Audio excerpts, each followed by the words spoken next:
Have you ever wondered what would happen if you couldn't make medical decisions for yourself? I'm estate planning attorney Mike Smith with Smith Barid LLC, and I'm one half of the Estate Planning Guys. Today we're going to dive into a discussion about some documents that can help with telling your family or your friends what you want to happen if you wind up in a situation where you can't make medical decisions for yourself. So we're going to talk about 4 crucial documents that can save you and your family from a lot of heartache and legal battles. We're going to talk about living wills, advance directives, DNRs or do not resuscitate orders, and POLSTs, which stands for Physician's Orders for Life-Sustaining Treatments. That's a mouthful, POLST. So let's talk first about living wills. A living will is just a legal document that outlines your wishes with respect to your end-of-life treatment, so that if you can't communicate your wishes yourself, there's a document that spells out, here's what I want to happen if I wind up in a certain condition.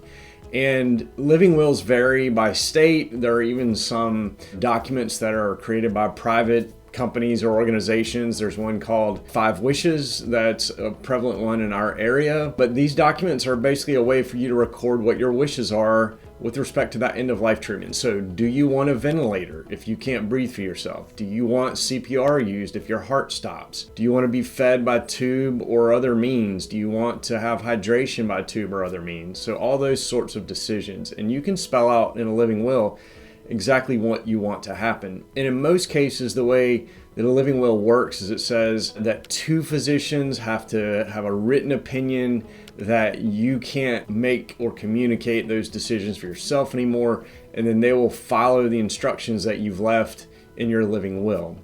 And if a physician feels like they can't follow those instructions, so there are situations where physicians or hospitals decide that they don't feel like they can follow the wishes that you've laid out, then they're supposed to refer you to another doctor, to hand your treatment over to another doctor who will follow the wishes that you've laid out in your living will document. So that is what a living will is. I think it's an important document. It does, communicate to a doctor exactly what you want to happen if you wind up in certain situations. It does require that 2 doctors have an opinion that you can't make those decisions for yourself anymore. So there's some safeguards in place. And living wills are a great thing to have. You may remember the Terry Schiavo case years ago, or if you don't, it was a case where a woman fell into a coma. It was unclear what her wishes were with respect to end-of-life treatment. She had not left a living will or any other written document. And her family, her husband and her parents, wound up having a protracted legal battle over what should happen with Ms. Schiavo's medical care. And they went back and forth to the Supreme Court several times. I'm sure it cost untold amounts of money, and it certainly took lots of time. They spent about 10 years arguing about that. And that's just not the kind of situation you want for your family. So a living will is a really important document.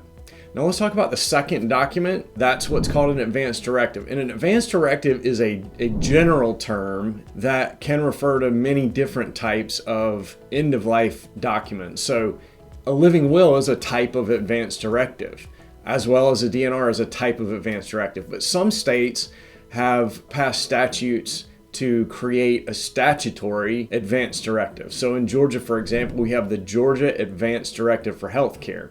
And what that document does is it combines 2 things. It combines a living will and a durable power of attorney for healthcare into one document. In some states, those are separate documents. So you could have a living will and a durable power of attorney for healthcare.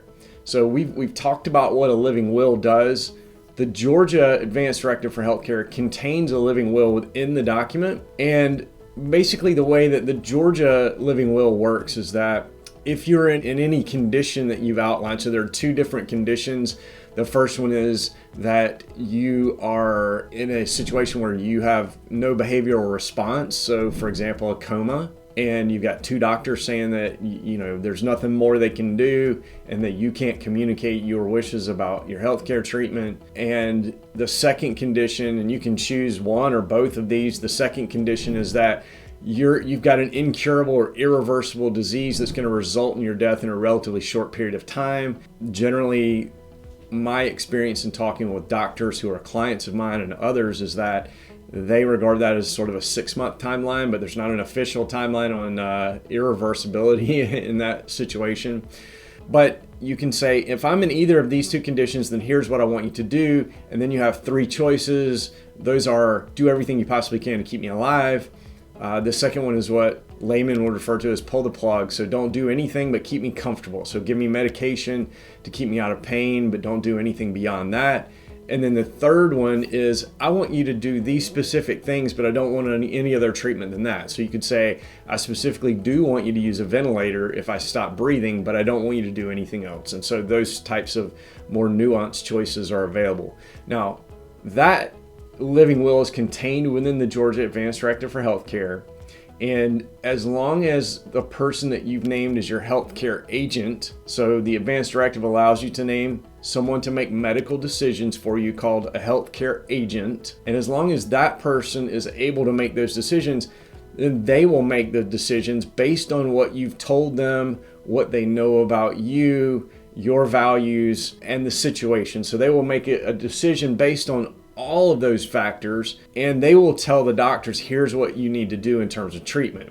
So it's a little bit different than a straight up living will, where that's going to basically be enforced by the doctors according to your instructions. In this case, we've got the healthcare agent under the Advanced Directive, the Georgia Advanced Directive for Healthcare, who's going to make the actual choices based on what you've said in the living will portion of that document you want in terms of end-of-life treatment.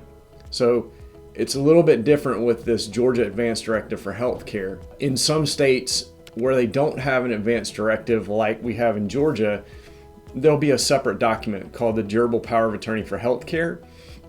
And in that document, you name a healthcare agent and you give that person the power to make the decisions about your medical care. So some states, it's in one document. Georgia Advanced Directive for Healthcare is an example of that.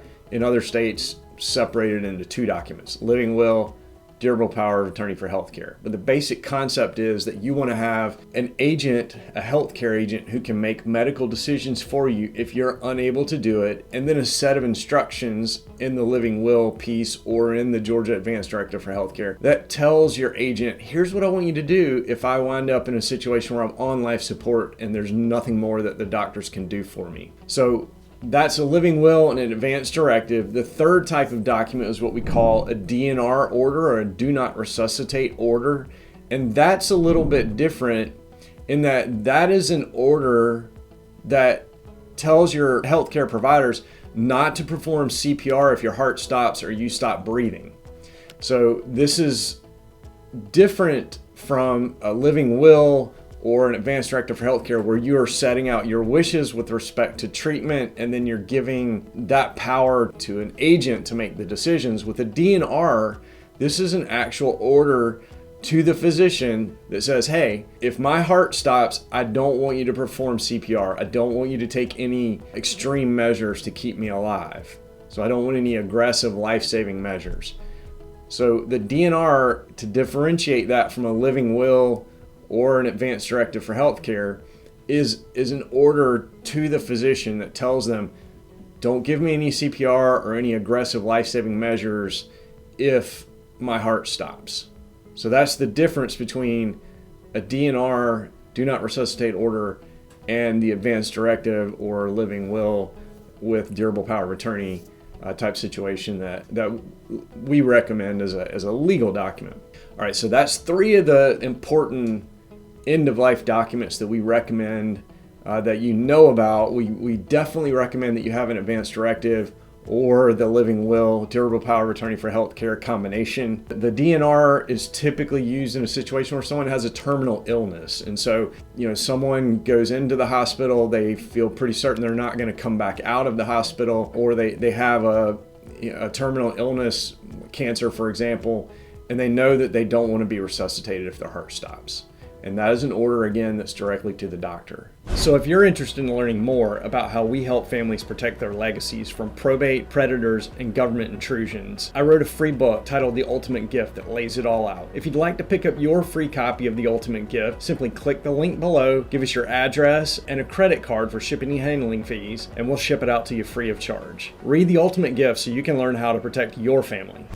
Now, the fourth document that I want to talk with you about is what's called Physician's Orders for Life-Sustaining Treatment. This document is different from the other three. It is a medical order that you prepare with your physician, and it goes well beyond a DNR. It is essentially like a prescription that you and your treating physician will come up with together that goes to other medical providers. So you may have a pulse. If you wind up in the hospital, maybe your treating physician isn't treating you, that pulse sets out what the doctors are supposed to do in given situations. This is a lot more nuanced than these other documents. It can outline a range of medical treatments that you want or don't want, and you arrive at those decisions by having a discussion with your physician about what you specifically want or don't want. And your physician can take into account what's in your advance directive or your living will document as part of that. And it's just a super specific document. And the crucial difference is that this is something that you will prepare with your physician. So if you would like to have a pulse, which I think is really important for those that have serious illnesses, or somebody who is frail, so someone who has achieved an advanced age and may need more medical care, more frequent medical care than say somebody in their 20s. If you want a pulse, that is something that you need to bring up with your doctor at your next appointment. Say, hey, I heard about this physician's orders for life-sustaining treatment. I'd really like to have one. I want to talk with you about that. And your doctor should be able to talk with you about what's involved in putting one together and then be able to assist you with doing that. Again, it's not a legal document that's prepared by a lawyer. It's something that you prepare with your physician. So, physician's orders for life-sustaining treatment, or pulse. The next time you go to the doctor, ask your doctor about that and they can help you with preparing one. So all these documents are essential documents to have. I've outlined, in what situations you need these different documents, but they're really important to give peace of mind to you and your family that you've made these decisions. I think it's also important to have a conversation with your family about your wishes. So a legal document's very black and white. These issues are often gray. And I think it's really good exercise to sit down with your family and talk with them about, here's what I would want to happen if I wound up in the hospital and the doctor says there's nothing more they can do. So whatever that decision is for you, I think it's important that you talk with your family about it. That will give everyone peace of mind to know what you want in that situation. And it will avoid potentially lengthy and costly legal battles, which is also an important thing. And it gives you a sense of personal autonomy that your wishes have been laid out and that they will be followed if something happens to you. So if you're feeling overwhelmed, don't worry, we're here to help you. We're here to help you get your estate planning in place, and a part of that is this end-of-life healthcare decision-making piece. If you'd like our help, you can just click the link in the description below and schedule a free discovery call with someone on my team, and we'll be happy to talk with you about planning for end-of-life decisions. Again, I'm Mike Smith with Smith Barid LLC. I'm one half of the estate planning guys, and I look forward to seeing you in the next video.